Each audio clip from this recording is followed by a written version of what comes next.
Dito na naman si Karay, nagbubunot na si Ermat ko ng nyog, ano. Walang laman yung isang nyog. Mga kaaro, kinukudkud na ni Ermat ko yung nyog. Iisa lang mga kaaro, yung alam nyo na kung anong lulutuin natin.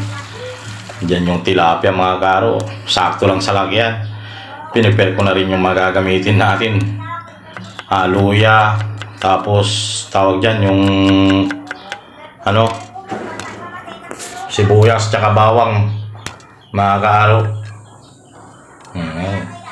Ganyan ako mga kaaro, papaksiw ko muna.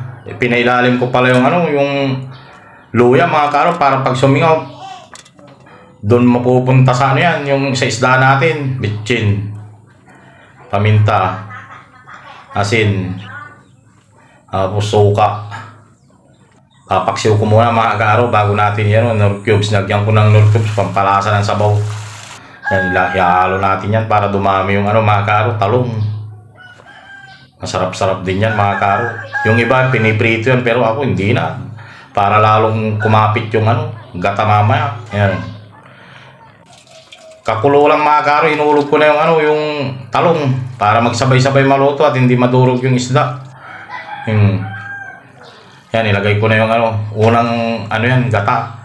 Bumili pa ako ng Coco Mama mga kaaro, fresh milk from Pangasinan mga kaaro.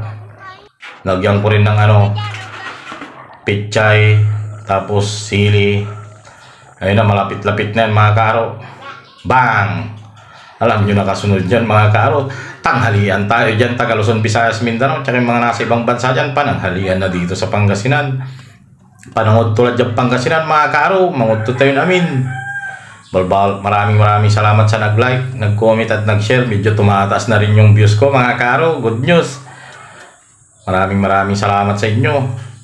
Tsaka yung mga nag-share, salamat sa inyo. Magkita-kita tayo ulit bukas mga kaaro.